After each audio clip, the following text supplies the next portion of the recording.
Vieną sekundę užmiega, pabunda, palieka, suranda, sugrįžta į krantą.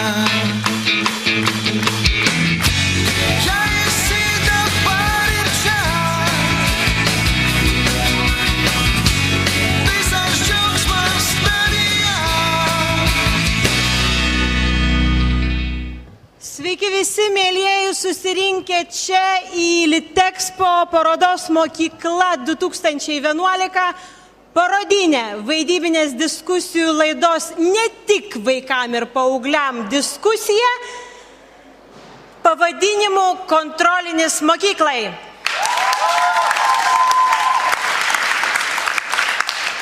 Aš labai džiaugiuosi, o aš esu Elena Martinonienė, arba paprašiau tariant, kaip mano gimnazistai sako, teta Elena. Ir dalyvaujantis čia patys nuostabiausi, patys geriausi man, žavingi, nepakartojami, nuolatiniai šios televizijos laidos ir projekto, kuris apriepia ne tik televizinę laidą, gimnazistai, Vilniaus moksleiviai. Sveiki!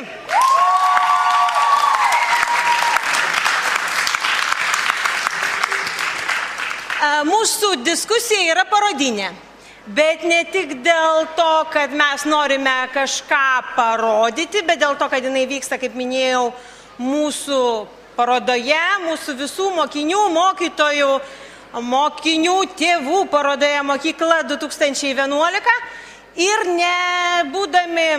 nenutrūkdami nuo mūsų tikrųjų tradicijų, nuo mūsų įpročio, į mūsų diskusijas pasikviesti labai svarbių, labai įdomių svečių.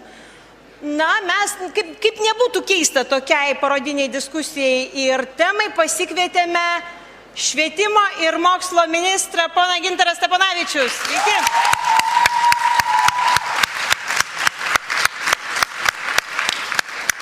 Aš tikrai džiaugiuosi, kad priėmėt šį mūsų kvietimą, nes klausimų, tokių kontrolinių klausimų turbūt išgirsite ne vieną. Tikrai žinau, kad atvyko mūsų kvietimu daug Vilniaus įvairių mokyklų moksleivių. Sveikinu jūs visus atvykus ir labai noriu padėkoti vienai mokyklai, vienai delegacijai atvykusiai ne iš Vilniaus. Tai Gelgaudiškių mokyklos atstovai, Gelgaudiškių vidurinės mokyklos atstovai. Pasveikinkim juos, jie iš toli važiavo. Tai va, visos mūsų diskusijų tradicijos kol kas išlaikytos, trūksta ko? Suvaidintos situacijos iš mūsų mokinių, gimnazistų gyvenimo. Atskleisiu nedidelę paslaptį. Tai yra situacijų ištraukos, kurios sulipina tokią mūsų mokyklinio gyvenimo mozaiką, ištraukos iš tų situacijų, kurias mes filmavome per pastaruosius netgi 2 metus. O dabar, Kristijonai, prašom mums parodyti. Žiūrim. Jei esi dabar ir čia,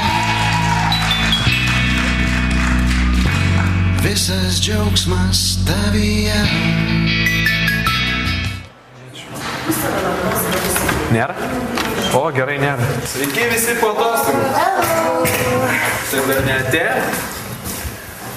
Skambutis yra mokinė, kaip sako mokytoja Barškutė. Tai mokinys vėluoja, o mokytas tik užtrunka. Jeigu taip, tai kodėl mes mokiniai, kai pasibaigia pamoka, negalim iškart išeiti? Todėl, kad brangus gerbiamas mokinijonai, kad tas skambutis jau skirtas mokytojui. Dabar viskas aišku.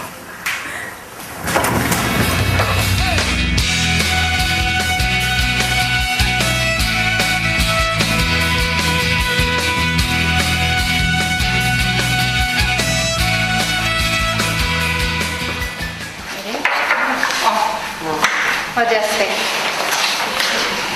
Praėjo vasarą ir nieko gero. Kiek aš tau kartu sakiau, kad reikia dirbti, vaikeli, dirbti, ko tu tingi. Tai kokie rezultatai dabar, žinai? Žiūrėk. Tau nieko blogo nelinkiu, bet pasižiūrėk.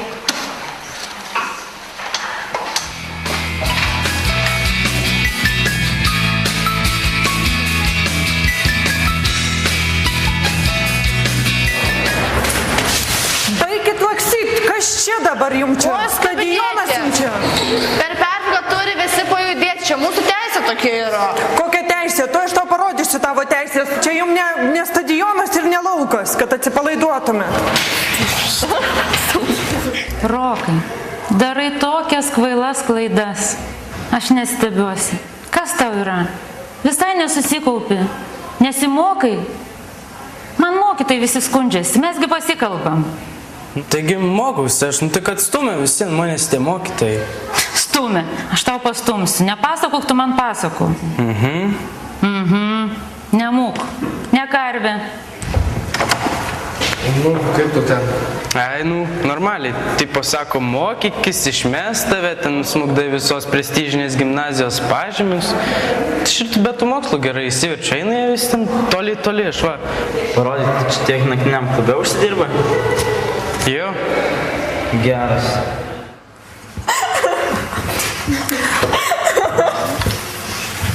Prašau apsiraminti. Prašau nusiraminti truputėlį.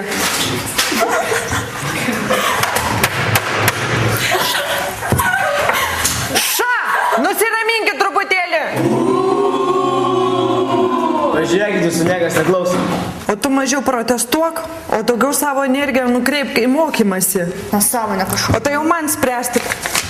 Ir tau vienetas. Bus tvarka vieną kartą.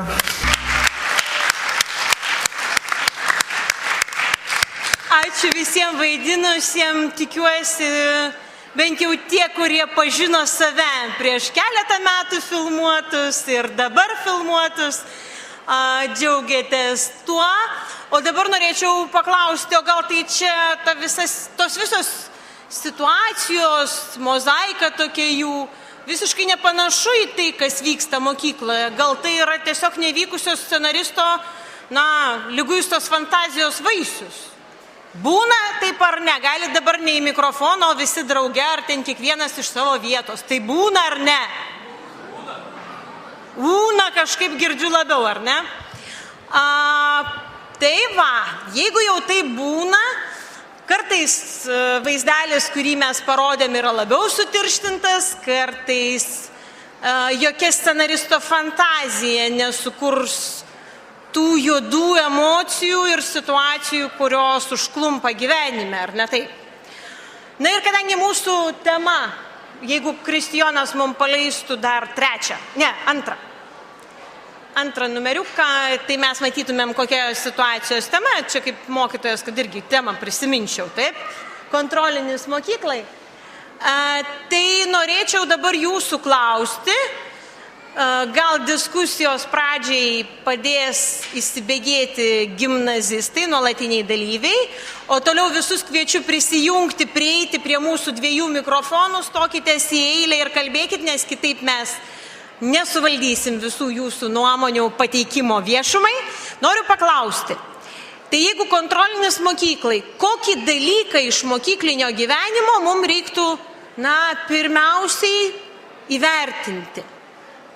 Mokyklinės programas ir jų neįkandamą aprėptį ir poveikį jaunai galvai. Santykius su mokytojais, santykius su jūsų bendramžiais, klasės draugais ir tais, kurie prasineša mokyklos koridoriuose. Santykius su pažymių knygelė, nesvarbu koks tai būtų, ar dienynas, ar ne bet tos pažymius kažkodėl vis tiek jums rašo ir taip toliau. Tai kokie tai būtų santykiai? Gal tada pasimkit, gimnazistai, pradžiai vieną mikrofoną, kol jūs pradėsit kalbėti greituoju būdu, nes laikas, žinokit, neišvengiamai bėga, kiekvieną sekundę. Taip? Gyte. Markai. Gyte, Markas. Aš manau, kad pirmoji vietoj reikėtų kreipti dėmesį mokinio ir mokytojo santykį. Nes tai yra pats svarbiausias dalykas pamokoje ir pats svarbiausias dalykas mokyklai, mano nuomonė. Nes tai gali būti bet kokia programa, bet vis tiek viskas priklauso nuo mokytojo, kaip jisai pateiks tą programą, ką jis iš jos išims, ką jis pats dadės iš savo pažiūrų. Ir, manau, tai reikėtų vertinti pirmoji vietoj. Aha, o kas atspindi kaip tavo galva geriausiai tuos mokinio ir mokytojo santykius? Per ką mes galim pasakyti, jie geri, blogi ir kokį pažymį tam įrašyti? Na tai visiškai priklauso nuo mokytojo. Būna mokytojų, kurie yra... Per ką tai matosi? Tie mokinio ir mokytojo santykiai?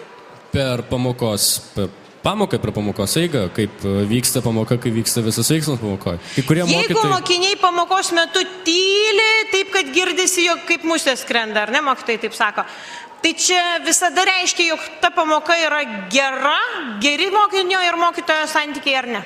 Nebūtinai. Gali būti, kad gerai dėl to, kad mokiniai jaučia pagarbą mokytojui ir jie supranta, kad jų reikia klausyti, o gali būti, kad jie jaučia baimę mokytojui ir tiesiog nenori nieko daryti, nes žino, kad jiems paskui tai atsilieps blogiau. Supratau. Dabar supratau ir klaidą, kurią padariau pasiūlydama jums pasimti mikrofoną, nes jūsų nemato vienintelė čia esanti kamera. Tai būkit geri įdėdę operatorių, atsisukit, kai kalbėsit. Na, kažkaip bandykim organizuotis, ne? Diskusija, norim, kad būtų šilta, nuoširdi, dėl to, na, nesijauskim kaip kontrolinio metu. Taip? Gytė, ką norėjai pasakyti? Markas pasakė dabar viską, ką atsakė visus klausimus, kuriuos jūs patikėte ir aš dabar neturiu ką papildyti. Tavo manimu, gerai, kaip Markas taip tave tiesiog mintinai gali skaityti. O sakyk, prašau, tavo manimu, kuris aspektas svarbiausias prakontroliuoti? Santykiai, taip. Kas dar sakote, kad santykiai mokinys-mokytojas yra, na, tai nuo ko reiktų pradėti tikrinti? Toji mokykla verta 10 balų ar 3 su 2 geležinkeliais? Daugiau nėra pritarinčių Markui ir Gytei? Aš jau išsigandau. Aha, ministrė, tai dabar pasipasakokite, kokie buvo jūsų santykiai su tais mokytojais, kad jau pasakėt, jog svarbiausia. Na, džiaugiuosi galėdamas prisijungti prie šitokios jaunatviškos kompanijos, beveik norėčiau ant pagalvėlių geriau jaustis, bet pato kamerą nematys mūsų. O gal galim kompromisą, pagalvėlę čia, aš ją po vieną vietą ir būsiu aukštesnis už vedantį. Juokais, bet be abejo, prisimindamas save ar panašaus amžiaus, kaip aš dabar laikotarpį, kada buvau mokinys, galiu tik tai džiaugtis, kad galų gale mes gyvenam laisvoje visuomenėje ir atspindys to yra ir mokykla. Nes taip, aš iki šiol atsimenu, kada per pertraukas mes privalomai turėjom ratu vaikščioti ir tik tai viena kryptim. Gaudyk akimirkas žavingas.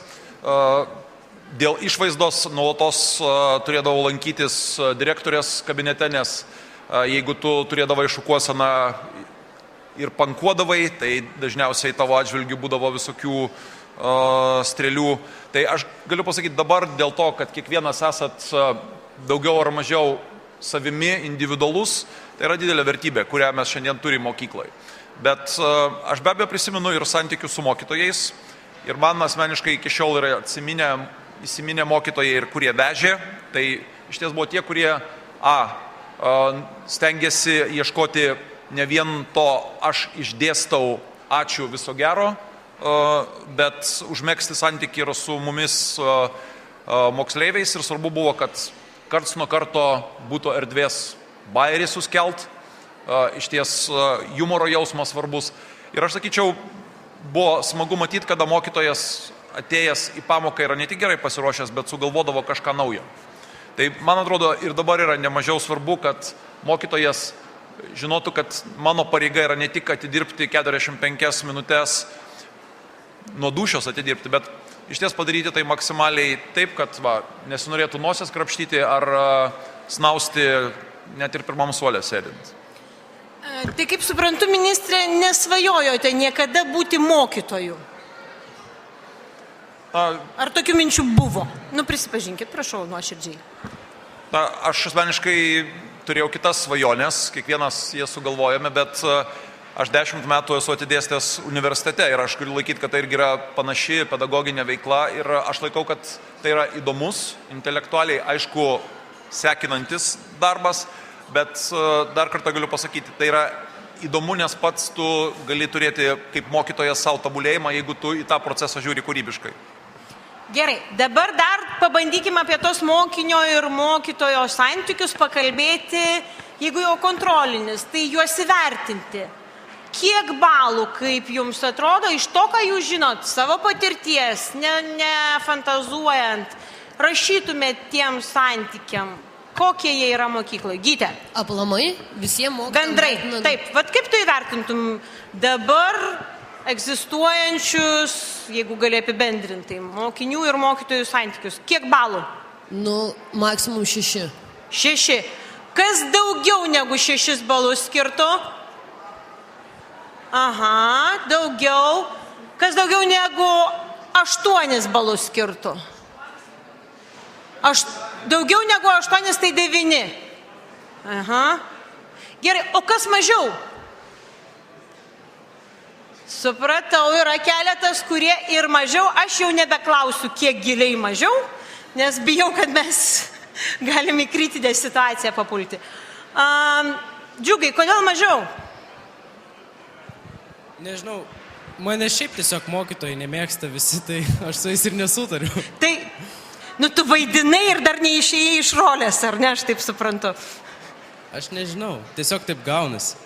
Kristijonai, tu baigęs mokyklą ir sudarai mūsų garbės kuopos, reiškia, atstovauji garbės kuopą toje, kurie jau baigė mūsų dalyvavimą nuolatinį projektą. Kaip tau atrodo dabar tie santykiai mokinių ir mokytojų šiek tiek jau per atstumą iš pirmo kurso akių? Tai galbūt dėl to, kad jau baigiau ir negaliu taip objektyviai vertinti dabar, tai tiesiog tai malonus labai prisiminimai iš mokyklos yra jau stojus universitetą. Nežinau, šiaip duočiau tikrai apie 9 ar 10, bet aš manau, tokio dalyko net negalima balų vertinti. Tai šiandien nežinau, ką tai turėtų būti vertinama, ar pačio žmogaus bendravimo, ar tuo, ką jisai pasiekė po to išėjęs iš tos mokyklos, nes vis tiek mokykla yra tas dalykas, kuris formuoja jauną asmenybę ir paskui jau matai jau po 5, po 10 metų, koks žmogus išauga ir pasimato tie santykiai tarp mokytojo ir mokinio pačiame tame žmoguje jie pasimato ir manau, tai neturi būti toks griežto įvertinimo. Taip, ačiū Kristijonui, dabar norėčiau kreiptis į jauną. Kristina. Justina. Taip. Tai visų pirma, kas man atrodo ganėtinai juokinga, tai šitas vertinimas, mes kalbam apie mokytoją, kuris turi padaryti beprotiškai daug. Jisai turi paruošti planus, jisai turi išpildyti dienynus, elektroninius ir neelektroninius, jisai turi galybę pamokų planų, jisai turi visokius posėdžius ir panašiai. Ir mes vertinam dabar tai, kad jisai turi jums 5 ar 10 minučių ir jisai turi su jumis, ta prasme, bendrauti. Gal mums reikia truputėlį sumažinti viso popierizmo ir tada atsiras tie geresni santykiai, gal tada atsiras, ta prasme, malonu. Na, kad jau išgirdau iš ten plojant, tai turiu atskleisti nedidelę paslaptį. Tai teatro mokytojas Rokas Grajauskas. Ar teisingai pristačiau, taip? Nagi dabar pasisakykite tiesiai ministrui akį žvelgdamas, ko ten jums per daug teatro mokytojavime? Per daug teatro mokytojavime, būtent taip. Nežinau, dėl tų visų, dėl popierizmo apskritai, dėl to, kiek visko reikia padaryti, labai yra mažai laiko. Tarkim, iš mano pusės, iš mokytojo pusės šnekant, sėdi 30 žmonių ir tu turi 45 minutės. Ir taip, kad pašnekėtum su kiekvienu realiai, normaliai, bent po sakinį, kad pasakytum, net tam neužtenka realiai laiko, kadangi yra daug visokiausių dalykų, kuriuos reikia daryti, reikia ten priminti, ką darėm prieš tai, ką darysim po to, taip toliau, ir visi tie dalykai tiesiog ir atima tą žmogišką santykį. Va to, būtent kai tu prieini ir tu pasišneki kaip su žmogum, o ne kaip čia aš, o tu ateini tik tai tada, kai aš leidžiu. Bet būtent, kad to žmogiško ryšio, to elementaraus kontakto, to pasišnekėjimo galų gale kaip sekas ar panašiai, tie dalykai ir yra, atrodo labai maži dalykai, bet jie sukuria tą atmosferą, kurioje po to yra malonu būti, dirbti ir gerai galima jaustis. O ar išgyventų mokykla, jeigu visai tų popierių atsisakytumėm? Gal kažkokios dalies jų vis dėlto reikia? A tai būtų ne mokykla, o ištisas teatras, kur visi tik vaidina, jog mokytojauja? Nemanau, kodėl teatras vaidina. Ar išgyventų? Čia toks įdomus eksperimentas būtų labai įdomu pažiūrėti, kas būtų, jeigu nebūtų pamokų planų, nebūtų nieko, nes dauguma tų dalykų yra padaryta taip, kad čia yra, kad tau būtų lengviau. Pasidaryk, kad tau būtų lengviau. Nesmė, kad tau yra gal 1000 kartų lengviau neleistų kelių valandų tenai prie kompiuterio rašinėjant tą pačią struktūrą ir kopijuojant ir įklijuojant ir taip toliau, bet tai yra būtent tam, kad tau būtų lengviau. Tai gal būtų įdomu pažiūrėti, kas būtų, jeigu būtų leista darytis taip, kad tau būtų lengviau, kaip tau pačiam atrodo, kad tau būtų lengviau.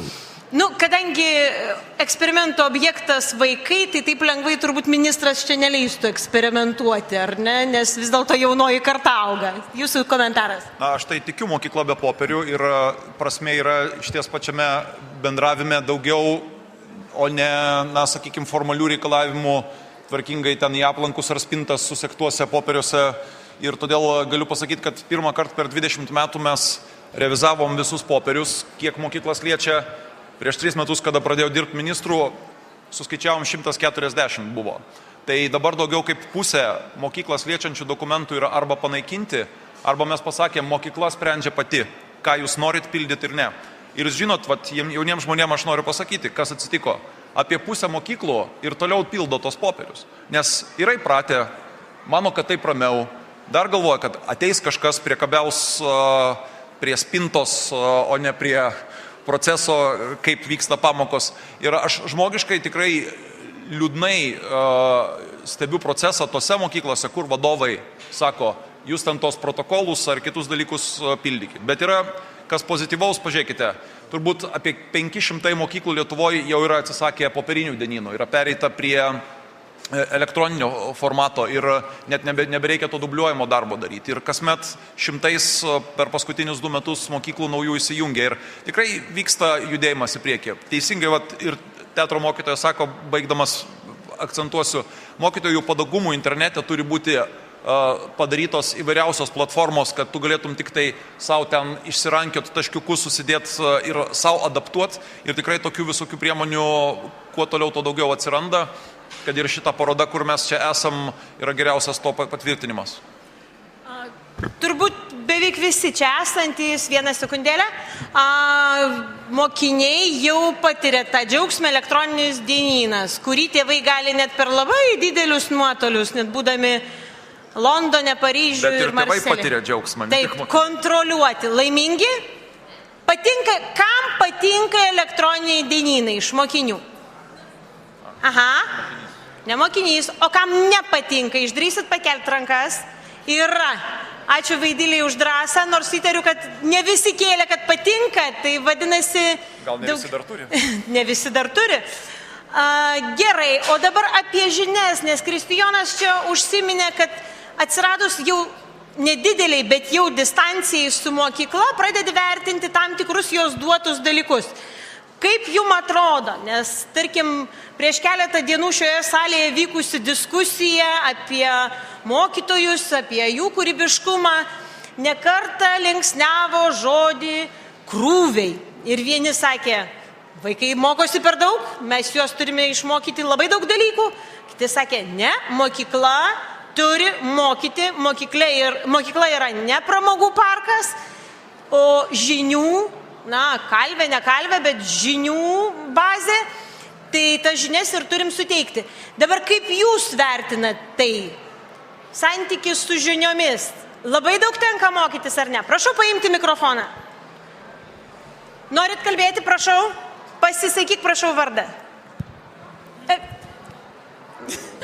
Na, ką padarysi, gavau mikrofoną, tai pašnekėsiu. Birutė. Aš esu Birutė ir aš jau esu baigusi mokyklą, bet vis tiek, kiek atsimenu savo metus mokykloje, tai atsimenu tai, kad mokykloje iš tikrųjų krūviai, gal aš čia pasakysiu ereziją tokią, bet krūviai man mokykloje buvo didesni negu dabar universitete. Nežinau kodėl, galbūt dėl to, kad mokykloje tiesiog tu buvai pareigotas kiekvieną dieną ateiti tam tikrų laikų, nuo tada iki tada, ir grįžęs namo, tu turėdavai dar praleisti daug laiko darydamas namų darbus. Ir iš tikrųjų tie namų darbai, surydavo daug laiko, bent jau kiek atsimenu save mokykloje. Atsiprašau, toks techninis pakoregavimas, aš pageidaučiau didesnio garso iš balto mikrofono, jeigu galima. Ne, iš raudono. Ne, negalima. Tai prašau kalbėti garsiau, aiškiau. Ir dabar, Birutėlė, perdok į antrą eilę paneliai su, nematau emblemos, kuri gimnazija atstovaujama ir vardas. Pasisakyk, prašau. Daugšos vidurinė, Monika. Daugšos vidurinė. Kaip galėjau nepažinti emblemos? Su visais tais krūviais taip jie dideli ir mokytojai jį taip pat patiria, nes yra toks pavyzdys kaip kontroliniai šiuo atveju mokiniams. Mes turim jiems ruoštis, mokytojai turi juos taisyti. Mes kartais nespėjom jiems pasiruošti, mokytojai nespėja jų ištaisyti.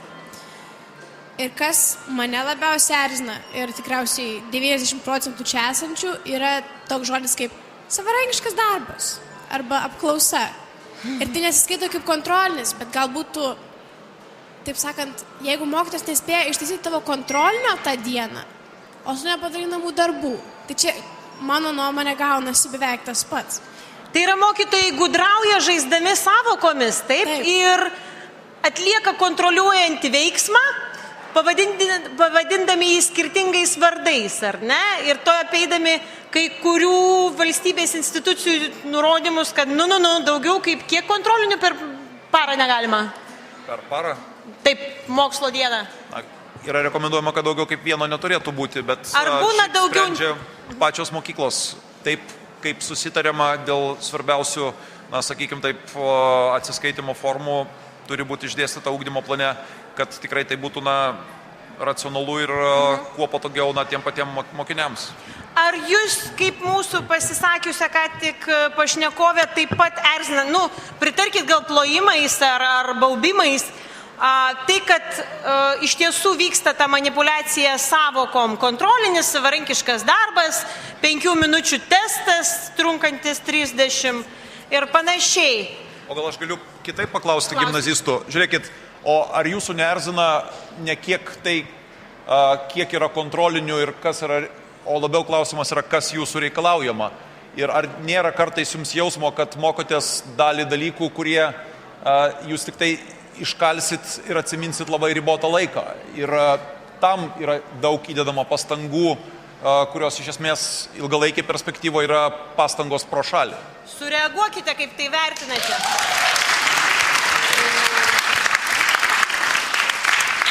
Kas detaliau norit pasipasakot ministrui, kaip tai vyksta? Ant peties paverkt. Verkit, petys paruoštas. Justina. Tai va, pavyzdžiui... Atsisuk, prašau, truputėlį, arba atsistok, gal... Pagalvėlę dėmes. Ne, pagalvėlę išaugosi. Tai va, aš galiu pasakyti taip. Mokytojas stovi prieš visą klasę, aiškina, ką reikia žinoti, didelius skaičius. Vaikai jums to tikrai reikės kontroliniam darbe. Ateina kontrolinis darbas. Išdalina lapelius. Tiksliau, net ne kontrolinis darbas, o 5 minutė, kuri trunka 35 minutės. Vaikai, rašykime kontrolinį darbą, rašykime apklausą. Žiūri, nesupranti, ko tavęs prašo. Tavęs prašo išmokti aukščius, ilgius, o tu tiesiog reikia parašyti, kur kas yra, o tu į tai visiškai nekreipi dėmesio, nes tiesiog mokėsi skaičius sausus, skaičius per kablelį, kurie nes tūkstantiniai, milijoniniai. O aš kaip suprantu, dar buvo klausime toks, kiek reikės kiekvienos konkrečios upės ilgio, pločio ir gylio žinių. Taip, sako, tarkim, Amerikos žemynė, gražu, reiškia, žinios, bet... Taip, jums to tikrai reikės, tačiau to nepanaudojam. Kur reikės? Gyvenime? Ne, kontroliniam darbe. Mano mokykloje dabar, kur išėjau naujo mokyklą ir praeitoje mokykloje visiškai nebuvo krūva, ir jisai buvo, bet tiesiog nelabai mes ten mokėmės. Ir dabar atėjau ir tiesiog... Sėdi apsikabinus knygą, skaitai, kas trečio žodžio visiškai nesupranti, ką jis reiškia. Rašai kontrolinį darbą, gauni neigiamą pažymį. Gerai, aš tik tai rodau, kad kitas kalbėtojas gali prieiti prie šito mikrofono. Beta, ne. Justina, grįžt su savo mikrofonu į aną pusę. Čia yra mikrofonas. Viena kairė pusė prie kairiojo mikrofono, dešinė prie dešiniojo. Aš tikrai manau, kad krūvis yra nežmoniškai didelis ir dėl tų dalykų, ar reikės ar nereikės. Pavyzdžiui, mes mokėmės ežerų formas, Lietuvos ežerų formas, kam to reikės. Aš tikrai neįsivaizduoju, tu išmoksti tam kartui ir tiesiog to tikrai nebeatsimeni ten, koks ežeras yra kokios formos. O mums aiškina, kad va, iš čia skrisit lėktuvų, pavyzdžiui, pasimesit, pamatysit ežero formą ir žinosit, kur jūs esat. Nu, ta prasme...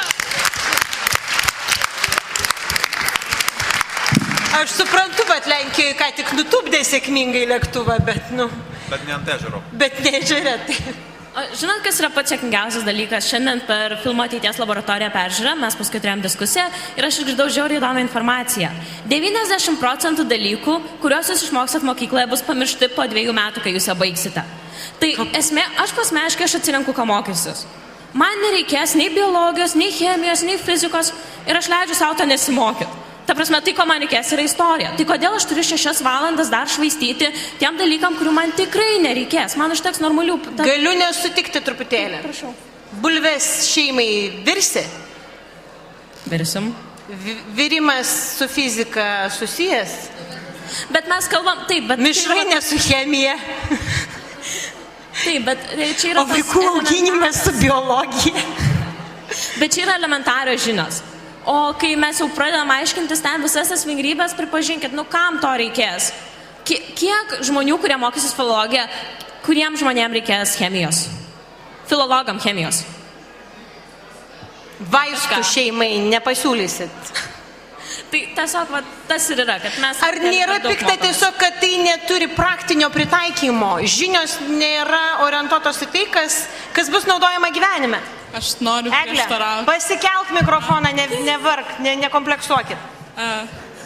Bet ar tu nenori to žinoti? Ta prasme, tu gali eiti gatvę ir kontempliuoti tai savo galvoj. Negi tau netrodo tai gražu. Gražu mokėti daug dalykų. Nu, tu esi visapusiškai išprusęs, tu esi toks, nu, ta prasme, daug žinantis žmogus ir man atrodo, tai yra labai gražu. Taip, bet jeigu tu esi tam negabus. Pavyzdžiui, aš visiškai negabi skaičiams. Visiškai negabi skaičiams. Čia ne tas variantas. Bet, žinau, bet ta prasme, jeigu man yra įdomu istorija, man čia reikia tiesiog daugiau profiliuoti kiekvienam mokiniui visas tas. Jeigu tau nėra įdomus dalykai, tu jų nesimok, mokys tai, kas tau įdomu, kas tau yra miela. Valio, pradėjom stumdytis prie mikrofonų. Šaunu. Milda, šitas mikrofonas taip pat laukia savo eilės. Na? Gelgaudiškiai, nu nebūkite atvažiavę tik pasėdėti ant žalių kėdžių su žaliais švarkais. Negalima taip, ruoškitės kalbėti. Milda. Važiuoju, tau, pavyzdžiui, yra neįdomu, ten biologija, fizika, taip, o, pavyzdžiui, jeigu man įdomu, ir jeigu aš norės būti astronomija, biologija, tarkim, ir man to reikia, tai tu nemanai, kad, pavyzdžiui, mokykloje mes turime atrasti save, supras, ko mums reikia, o tada jau pagal tai, ką mes sužinosim, stot kažkur ir labiau gilintis. Tai ta, jeigu tu nepatinka matematika, tu gali nesimokyti, bet jeigu man patinka, man reikia. Aš nesakau, kad tu turi, ta prasme, kad tu turi jos nesimokyti. Aš sakau, kad kiekvienas turim susivesti tuos dalykus, kurie mums yra įdomus, kurie mums yra mėly prie širdies. Ir mes iš karto mokykloje jau turėtume, jeigu mes žinom, ką mes norim daryti, mes iš karto turėtume galimybę pasirinkti. Aš noriu, kad šitoj pusėje taip pat kalbėtojų atsirastų. Taip, Gyte. Milda dabar sakė, mes turim teisę mokytis viską, ką mums duoda mokykla, ką mums skiria. Viskas gerai, Milda, mes ir mokomės 10 metų. 11 klasėje tu renkiesi dalykus, kurių tu nori. Tu gali pasirinkti, gerai, atsiprašau, matematikos tu neišmesi, kurios nenori. Nu, ir dabar tu, nežinau to vardą, labai atsiprašau, tu minėjai, kad tau nei fizika, nei chemija, nei biologija nėra naudingi. Taip, aš pritariu, labai daugam dabar, kas eina į 11 klasę, kai buvo pasirenkamųjų dalykų lapas, buvo nenaudingi tie visi 3 dalykai, niekam jų nereikėjo, bet yra padaryta priverstinai, kad vienas iš tų dalykų A arba B lygių būtų. Mes dabar labai daug kas mokomės tiesiog vieną iš tų dalykų, pasiėmė atmestinai tiesiog, mes jų net nesimokome, mes sėdim pamokoj, mes nesiklausom, mums to nereikės, bet tai yra privaloma, vienas iš tų 3 dalykų. Tokia nuomonė, taip, ten dėl eilė. Prašau, tik tai nežinau jūsų vardą. Taip, laba diena, esu Tomas. Tomai. Mokyklą jau baigiau prieš 5 metus, bet galiu pasakyti, kad tai, ką išmoksi mokykloje, yra gerai, tik tai, kad nėra pritaikymo. Pavyzdžiui, biologijai buvo toksai dalykas difuzija. Atsimeni ar ne? Kokteiliam maišyti padeda, tai yra ne? Medžiagų maišymas, toks praktinis panaudojimas, kai darai arbatą. Kaip darai? Paimi, įdedi pakelį ir užpili vandenį, ar įpili vandens ir po to įdedi pakelį. Žinok, paeksperimentuok, pamatysi. Tiesiog, kai įdėti iš pakelį, geriau pritraukia, nes difuzija veikia tame. Rokui. Justina. Užleiskite. O jeigu tu nebūtų mokyklai mokęsis, kas yra difuzija, nemokėtum arbatos pasidaryti, tau tėvai nebūtų išmokę, ką pirmiau už... Bet technologijų pamokos bulvių išvirti neišmoko, mačiau. Ne, tame, kad tu išmoksti praktinį panaudojimą tokį. Ne praktinį panaudojimą išmoksti, o išmoksti paaiškinti tai, kas vyksta tavo podelyje. Ne, tu tame, Justina, kad geriau žinoti ir geriau pritaikai. Aš čia truputį... Pasikelkit mikrofoną, prašau, bus gal parankiau. Aš irgi jau baigęs senokai tą gimnaziją, bet biškai mokytojauju, tai man tai įdomiausias klausimas yra, kiek iš jūsų žinot, ką jūs norėtumėt veikti gyvenime? Nu, vat pakelkit rankas. Ką veikti gyvenime, taip? O kita dalis reiškia, dar nelabai žino, tasme, jiems sunku tada nuspręsti, ką jiems reikėtų mokytis. Čia yra tam tikra problema. Taip, bet o tada iš kitos pusės problema. 10 klasėje, jeigu klystu, pataisykit, prašau, 10 klasės viduryje, ne, žiemą kažkur, tai reikia pasirinkti iš esmės kuo būti. Taip? Na, moksliniai tyrimai rodo, kad ta smegenų dalis, kuri sugeba priimti kažkokį sprendimą, įvertinti ilgalaikius padarinius, susiformuoja taip ties 21 gyvenimo metais. Tai ar nereiškia, kad tas labai svarbus gyvenime sprendimas priimamas tada, kai tiesioginė to žodžios prasme smegenų tam nėra? Kodėl taip yra padaryta, ministrė? Visų pirma, aš noriu pasakyti, kad paklausčiau, kas čia esat 11-okai dabar. Tai vat 11-okų atveju ar pavyzdžiui aš norėčiau paminėti, kad ta tema, kurią mes dabar čia taip užsikūrę diskutuojam, jau yra atspindėta pokyčiuose turinio prasme. Pradėję šiemet eiti 11 klasę, mokosi susiaurintos apimties daugelį dalykų, kad ir lietuvių kalbą, ar istoriją, paliekant daugiau erdvės mokytojui ir mokyklai nuspręst, kokių šalia to dalykų norėtų mokyti. Na, tarkime, galbūt atrasti rašytoje autorių šalia tų, kur yra privalomi gelgaudiškiams artimo to krašto žymų žmogų. Ir mintis yra paprasta, kad 15 ar 20% sumažinus apimtis per pamoką turi atsirasti daugiau erdvės kalbėjimuisi. Ir tarp mokytojo ir mokinių, kad atsirastų diskusija. Nes kai jūs sakot, kad, na žiūrėkit, ideali pamoka yra tada, kada gimnazistai moksleiviai tyli. Aš manau, ideali pamoka yra tada, kada joje vyksta dialogas. Ir kada yra vienoks ar kitoks bent blykstelėjimas, epizodinis, kur tu matai, kad yra grįžtamasis ryšys, vadinasi, yra kablys tai, ką mokytojas daro. Ir vat, man atrodo, peržiūrėjimas turinio nereiškia, ir aš tikrai pagavau save, bandydamas prisiminti prieš 20 metų, ką aš atsimenu iš tų dalykų, ką aš iki šiol dar nešiojos. Ežerų formas, atsimenat? Nemokė. Aš atsimenu, kad turėjom puikų mokytoją Antaną Ivanauską, kuris geografiją mokė taip, kad tai buvo tikrai įdomu, bet ežerų forma, nežinau. Bet čia aš tik tai pabaigsiu mintį, turi būti mano supratimu balansas ir pasakyti a priori, kad aš jau žinau ir esu tikras, kad man šitas neįdomu nereikės. Tikrai mokykla yra ne ta vieta, kur turėtumėm tos dalinimo brūkšnius brėžti. Nes dažnas turbūt pasakys, man lietuvių kalba yra per sunki ir aš nenoriu jos mokytis. Atleiskit, bendrasis lavinimas tam ir yra, kad tu įgytum pagrindus.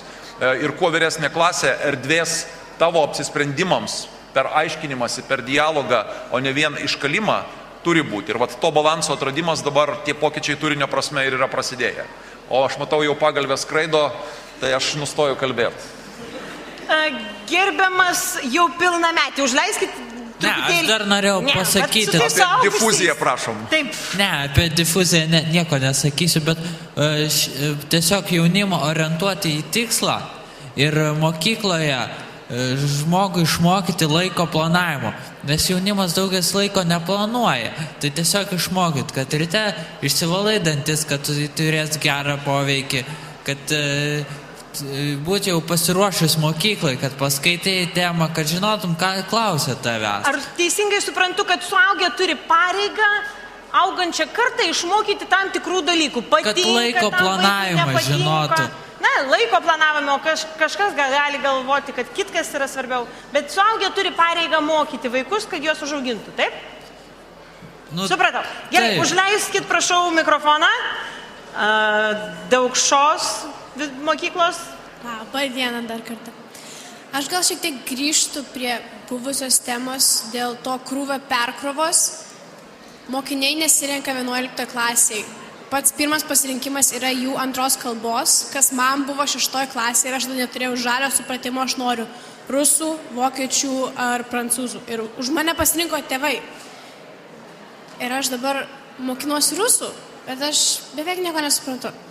Ir dar vienas didelis minusas tam dideliam krūvį yra tai, kad dažniausiai vadovėliuose nėra pusės informacijos. Aš mokausi, bet aš mokausi iš sąsiuvinio. Ką man mokytojas pasakė, bet vadovėlyje aš pusės nerandu arba randu tai parašyta, taip sakant, kinų raštu, kur aš pusės žodžių nesuprantu. Kaip tau atrodo, kur čia problema? Ar kad tėvai pasakė savo pernelyg svarų žodį nelaiku, ne vietai neleidė tau pasirinkti? Ar mokytojo supratimas konkretausiau, kaip tai turi vykti tavo mokymasis šios kalbos? Ar vadovėliai lievi? Tikriausiai visi į vieną krūvą susieina. Visi prieš vieną. Nes tėvai tau nori gero, čia tiesiog nėra nuginčiama. Bet mokytojas paskaito vadovėlį ir kiekvienas mokytojas ras minuso vadovėlį, sakys, kad čia labai blogai, bet ne vienas neparašys normalaus gero vadovėlio. Supratau, dabar jau nuskambėjo žodis tėvai ir kaip nebūtų keista, jie mokiniams taip pat daro įtaką. Ir aš norėčiau truputėlį nukreipti, dar suteiksiu paneliai priėjusiai žodį, bet nukreipti, Justina, palauk. Nukreipsiu dėmesį į tai, kaip mokyklinį gyvenimą veikia tėvai. Tamstai žodis? Sveiki visi, aš Ugnė ir vis dėlto pagalvokime, kodėl pas mus mokyklose yra tokios programos, kodėl pas mus yra per didelis krūvis ir kodėl yra tas mokytojų ir mokinių santykis prastas. Todėl, kad Lietuvoje mokinius mokytojai ruošia egzaminam. Mokytojai galvoja, kuo geriau paruošti mokinį egzaminam ir negalvoja, kad nori jį paruošti gyvenimui. Tai čia irgi yra didžiausia problema ir kurią reiktų spręsti. Pasiūlymas, ką daryti? Pasiūlymas, ką daryti, tai čia, žinokit, yra didžiausias klausimas ir mum, ir mokiniam, ir tėvam, ir mokytam. Kartu mums reiktų sėdėti ir ieškoti kompromiso. Tai gal atsisakyti egzaminų? Paprastuoju būdu. Atsisakyti egzaminų, tai gal nieko nepakeistų, bet kaip ir bus dabar galimi daryti brandos egzaminai, kur visus metus mokinys gali, tai jau yra didelis žingsnis pirmin. Tai ir parodys, ir vieniem mokiniam bus lengviau parašyti egzaminus ir bus ir mokytam iš dalies šią atžvilgių lengviau, bet vis dėlto gal keisti programas mokymosi, kad įtraukti, jeigu jau dabar, kaip ministras sakė, yra daugiau įtraukiama diskusija į pamoką. Tai jau irgi yra gerai, nes reikia, kad būtų tas santykis su mokytoju ir mokiniu, bet taip pat, kad būtų įtrauktas ir tėvai. Nes vis dėlto tėvai jie nukreipia į tą mokinį iki mokyklos, iki pradinės mokyklos, kur jau mokinys ateina su savo nuostata. Ir mokinys tenai mokyklai mokytas nedaug ką gali pakeisti mokiniui. Tai čia tiesiog irgi tokia dar. Gerai, tai mūsų potėmė mokykla, mokinys ir tėvai. Ką gero tėvų adresų galit pasakyti? Kas norėtumėt, Justina? Padeda tėvai mokykloje išgyventi ar trukdo? Padeda. Padeda, kaip? Tiesiog jeigu yra problema, jeigu nesupranti temos, tau tėvai, jeigu tą dalyką moka, padeda pačiam tai išsiaiškinti, o jeigu ne tiesiog randa, kas tau galėtų padėti. O yra situacijų, kai tėvų intervencija į tos nelengvus mokinio ir mokytojo santykius sutrukdo, sugadina, geriau nelystų. Kaip jums atrodo? Būna tokių situacijų? Būna. Kada? Gal gali pailiustruoti į tave? Dabar aš norėjau iš pradžių Gerai. Taip. Norėjau pasakyti, kad tas pasirinkimas rusų, vokiečių kalba ir panašiai, tai man taip irgi buvo. Mano tėvai sakė, taip, aš tau padėsiu rusų kalba, viskas nuostabu, bet aš tam nesu gabi. Todėl būdavo taip, kad aš, mama, padėk namų darbus daryti. Tai ko tu nemoki, čia viskas aišku. O aš nesuprantu visiškai ir aš, iki 8 klasės, kiek aš mokydavausi, aš gaudavau daugiau pagalbos iš klasiokų negu iš tėvų. Nors aš nebenorėjau prie tėvų eiti, nebenorėjau jų klausinėti, nežinau, kad juos tai vargina ir po darbo jie gal irgi pavargę. Ir tiesiog su tėvais yra santykiai dar vienas dalykas, kuris trukdo tą patį mokymės. Dar kas nori pasisakyti? Aš galiu pasakyti apie būtent bendravimą su mokytoju ir santykius su mokytoju. Aš turiu vieną žiaurį fainą mokytoją ir tai yra istorijos mokytoja. Istorijos pamoką, žinau, kad man niekada gyvenime nereikės, nes tikrai ir su dato man visiškai nesiseka, nes aš jų neįsimenu, bet tiesiog vyksta pamoka ir mokytoja pasako, jūs skaitote, išsirenkate, kas jums atrodo įdomu ir kas jums atrodo naudinga.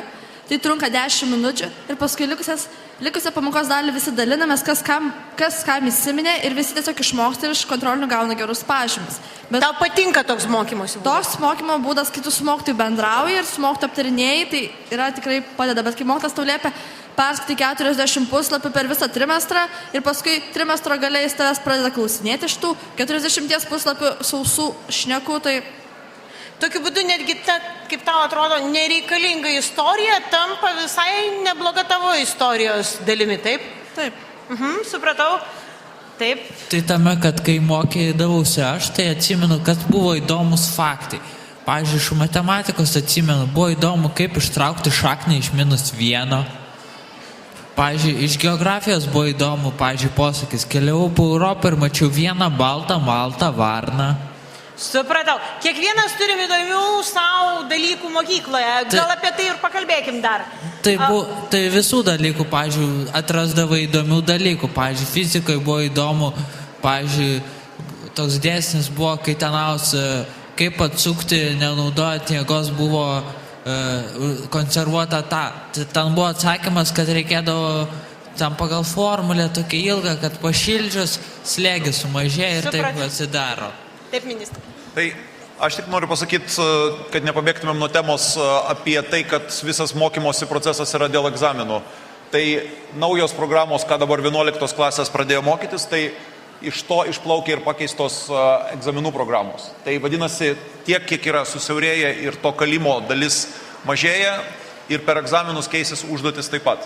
Tai reiškia, kad paraleliai procesai vyksta, bet aš puikiai suprantu, kad iš vienos pusės tėvai spaudžia mokyklas ir vaikus, kad kuo geriau egzaminams būtų pasiruošta ir juos geriau išlaikytų, nuo to priklausys ar įstosi, kur įstosi, ar Lietuvoje, ar užsienyje. Ir tikrai čia yra gan uždaras ratas. Bet aš absoliučiai noriu sutikti su tą nuostatą, kad kertinis veikiantis asmuo mokykloje, kalbant apie mokymasi ar faktų, ar diskusijos paskatinimą, yra mokytojas. Ir jeigu mokytojas turi savy tokį motoriuką, variklį, kuris leidžia sudominti netgi ir tuos pačius nuobodžius skaičius įdomiai pateikdamas, arba pasiūlydamas per geografiją, varom į lauką 5 minutėm, pasižiūrėsime, kaip vyksta kažkokie gamtos procesai ir tai tu visai kitaip tos dalykus ir matysi. Ir baigdamas šitą temą noriu pasakyti, kas nematėt filmo Mirusių poetų draugija, pasižiūrėkit. Tai yra išties idėja apie tikrą mokytoją ir aš tą filmą minimum 2 kartus per metus vis žiūriu ir žiūriu. Dabar jūs sakėt, pasikeitė egzaminai, pasikeitė mokymo programos egzaminai. Gerai, mes priemam tas visas naujoves, mums keičiasi, visi vadovėliai keičiasi, bet tai nereiškia, kad patys mokytojai yra pasiruošę pakitimams. Ir todėl mūsų mokymosi kokybė, kaip mūsų moko, kaip mums aiškina, yra suprastėjusi, nes patys mokytojai dabar gerai važiuoja per pamokų metu, važiuoja į seminarus, viską jie bando įsisavinti, bet jie vis tiek grįžta prie savo senųjų metodų, prie savo senųjų žinių ir mes nepasiruošėm normaliem egzaminam. Esi teisi ir galiu kaip iliustraciją pasakyti taip, realybė tokia, kad daugelis mokytojų net ir nenori, kad būtų erdvės pamokoje diskusijai ir kūrybiškumui. Jie yra įpratę ir jiems yra dėja, galbūt ir kraujyje jau, kad jie viską nuo A iki Z žinotų, ką reikia išdėstyti ir nereikėtų čia jokių improvizacijų. Tai žmogiškai kaita irgi sunkiai ir greitai negali įvykti. Tai tikrai tu teisi, bet remkimės geriausiais pavyzdžiais. Yra daugybė puikių mokytojų ir mes skatinam ir sudarom galimybės, kad jie tą patirtim keistusi, kad tos baimės arba neužtikrintumai, nauja medžiaga, nežinau kaip čia išdėstyti, virstų įgytais naujais gebėjimais. Jūs ką tik minėjot, kad kaita negali būti labai Aš pamiršau. Greita. O dabar mes gerai 11-okai, mes ruošiamės egzaminui istorijos, sakykim, kuris yra pakeistas. Ir kai kaita nėra greita, mes patys neišmokstam.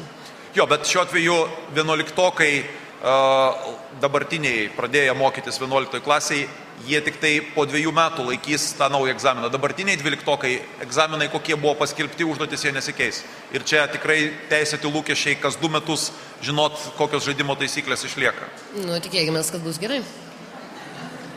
Laikas neišvengiamai bėga prie baigiamojo skambučio, tai labai noriu paraginti jūs pasinaudokit unikalią progą, ne kasdien pasitaikančią, užduoti savo klausimą, kontrolinį klausimą pačiam švietimo ministrui. Po to grįžti į mokyklą, sakysit, mes su ministru kalbėjom. Labą dieną, kaip tik tą progą ir pasinaudosiu. Vilmantas esu iš Daušos. Ir tokį klausimuką turiu, kodėl apskritai visos tos naujos programos daromos taip labai skubotai ir, tiesiog su ta pačia istorija ir lietuvių kalba. Atrodo, naujos istorijos programos, bet vadovėlių kaip ir nėra. Ir mokytojai yra priversti patys kaip iš skirtingų vadovėlių imti skirtingas medžiagas, bent jau mano mokykloje. Ir, tiesiog mes negalim labai kokybiškai mokytis arba su ta pačia lietuvių kalba. Kaip ir viskas išleista, tos lietuvių kalbos chrestomatijos. Tenai, nežinau, viskas atrodo daryta tiesiog kaip per 2 dienas spausdinta, keliose tose chrestomatijose iš klasės trūksta puslapių, pilnas skyrybos klaidų, viskas atrodo padaryta taip, kad mokiniam būtų kuo sunkiau ir pirma viskas paremtos programos, o tik tai tada žiūrima, kokie vadovėliai turi būti ir ką daryti. Taisot klaidas chrestomatijose, taip? Visur jų pilna, visos skyryba, rašyba.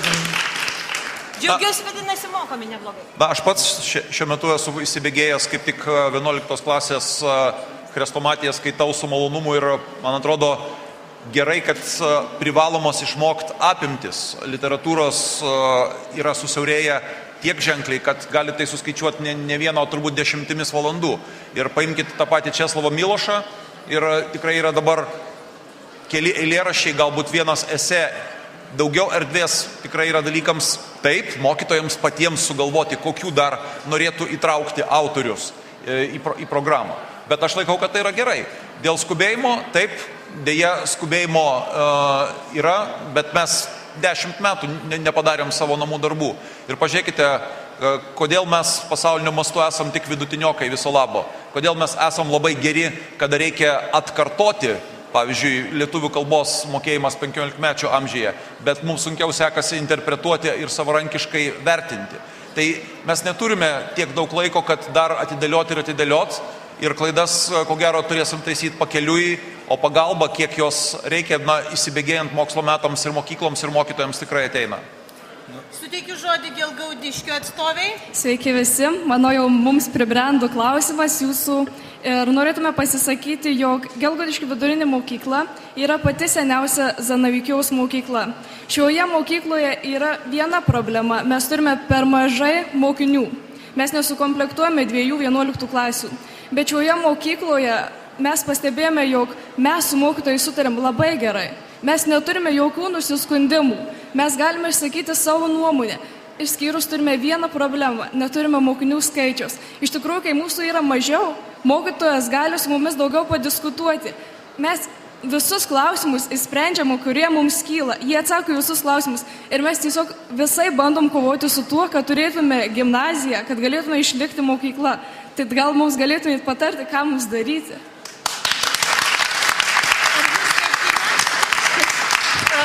Ar jūs naikina, kaip dabar toks žodis yra mokyklom taikomas? Mes pakol kas laukime akreditavimų, kad galėtume tapti gimnaziją, bet kad mes to galėtume tapti gimnaziją, mes turime iki to laiko sukomplektuoti 2 11 klases. Kur dingsta mokiniai? Jų nėra jūsų apylinkėse? Taip, mažėja miestelėje žmonių, todėl mažėja ir mokinių, ir vaikų. Ir ministrė, ką tada? Realybė, išskyrus turbūt Vilniaus miestą, visoje Lietuvoje gimstamumas ir mokyklinio amžiaus mokinių tarpe yra tokia situacija, kad, tarkim, Šakių rajonas, kur yra Gelgaudiškis, maždaug 300 vaikų kasmet Gelgaudiškis. Maždaug 300 vaikų sumažėja. Tai yra, viena beveik tokio panašaus dydžio kaip jūsų mokykla, per 1 metus yra mažiau mokinių. Plus yra per upę netaip toli tiltas dar Jurbarkas ir dalis iš aplinkinių vietovių ar į Šakius, ar į Jurbarką eina ir natūralu, kad yra tėvai renkasi mokyklas, kurios, na, sakykime taip, jie mano, kad arba geresnės, arba jos turi perspektyvą. Tai aš esu po netokio seno susitikimo su jūsų bendruomenė gyvai aptaręs klausimą, jeigu jūs išties susitelksit ir sugebėsit užtikrinti, kad vaikų bus, tai mokykla irgi gyvuos. Fiziškai aš negaliu užtikrinti, kad visi ir tik visi eitų į Gelgaudiškio vidurinę mokyklą, bet iki 15 metų erdvės dar yra ir aš manau, kad mes įsiskyrėm su jūsų bendruomenės žmonėmis, supratę, kad ne viskas dar yra prarasta. Bet gal jūs turit aplinkiniai, gal mokyklos turi kaip mums pasiūlyti tų vaikų pritraukti, nes jie kaip eina, taip eina. Jų neatsiras daugiau. Na, žiūrėkit, aš jums kaip iliustracija. Širvintų rajone yra iš Širvintų miesto į Gelvonų naujai pradėjusią veikti gimnaziją važinėja 15 km vaikai iš miesto, iš rajono centro.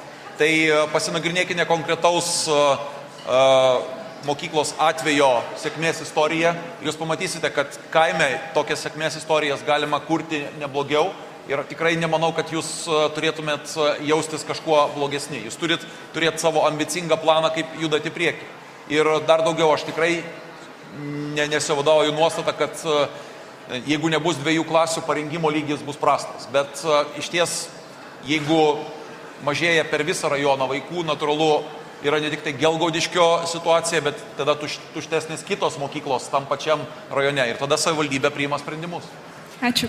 Palinkėkim sėkmės mokyklai rasti sprendimą, nes žodis mokykla ir naikinimas kažkaip man nedera žmogiškai tarpusavėje. Markai. Aš turiu 2 klausimus. Pirmas klausimas. Jeigu, pavyzdžiui, čia buvo kažkas paminėta, jog mokykla turi mokyti žmogų tapti ne tik, pavyzdžiui, išsimokslinusiu profesoriumi, bet ir asmenybė tiesiog. Ja? Tas dalykas yra, mes turim tokias pamokas kaip etika, mes turime menus, mes turim dailę, muziką, teatrą, mes turim psichologiją, kuri dėja būna prieinama tik po 10 klasės. Ir tie dalykai yra, bet esmė tame, jog mokinių ir kartais dažniausiai netgi mokytojų požiūris į tuos dalykus būna toks, atmestinas. Kad, dailė, psichologija, teatras. Aš manau, kad čia kaip ir klausimas jums, ar jums netrodo, kad prieš mokant žmogų tapti asmenybę, reikia jį išmokti, jog tapti asmenybė yra svarbu.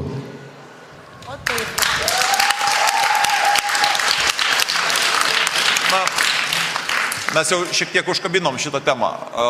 Mokytojas, nesvarbu, ar tai yra dailė, muzika ar teatras, bet kuris dalykas, kuo jisai įdomiau bus pristatomas ir dėstomas, tuo absoliučiai bus paskatinta vystytis ir žmogui kaip asmenybei, užčiuopti, ką tu norėtum gyvenime veikti, kur yra tavo galbūt tas kirbantis vidinis balsas, bet aš lygiai taip pat noriu pasakyti, aš pripažįstu, kad su mokytojų šiandieniniu pasirengimu tikrai ne visais atvejais mes turim tą situaciją.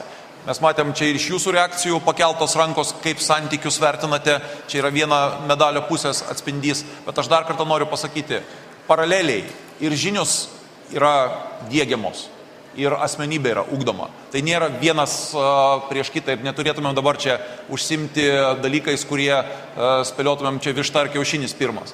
Vertybiniai ir apskritai žmogaus asmenybės pagrindai dar vaikų darželyje mokslininkų yra įrodyta, yra dedami. Ir šitie metai yra vos nesvarbiausi, kaip toliau žmogus kaip asmenybė judės į priekį. Ir aš turiu dar vieną klausimą, toks trumpesnis žymiai. Aš diskutavau su savo mokyklos dailės mokytoja ir mes diskutavom būtent apie literatūrą ir teksto suvokimą.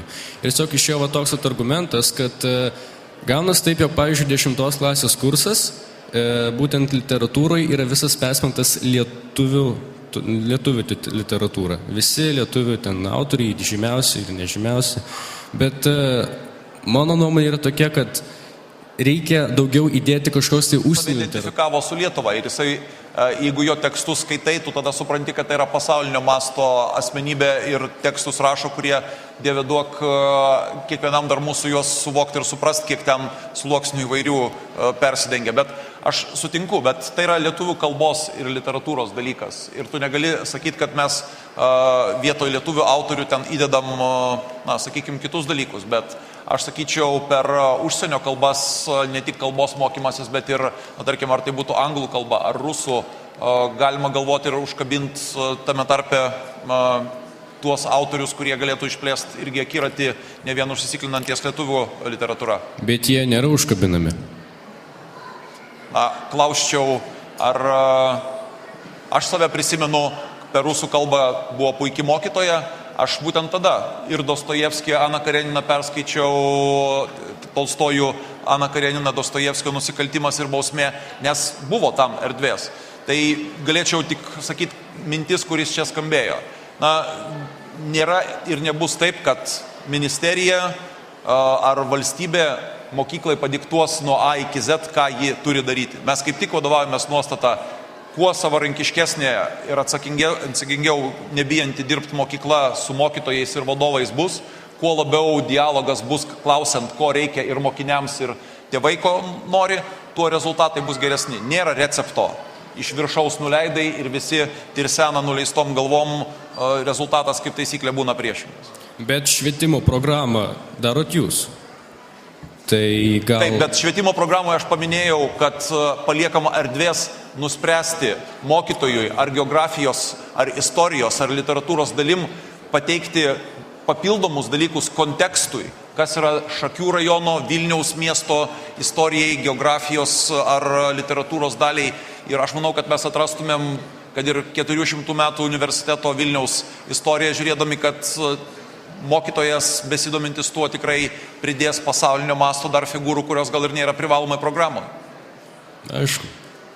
Ačiū. Jeigu Markui leis, tai įsikalbės ministrą eiti aiškintis su mokytoja asmeniškai, bet mes šitą diktatą jam neleisim. Kur jūs pasiruošęs? Ačiū visiems dalyvavusiems diskusijoje. Deja, mes ją turime pabaigti, žiūrėdama į laikrodį, sakau aš, jau netgi šiek tiek ir vėluojame.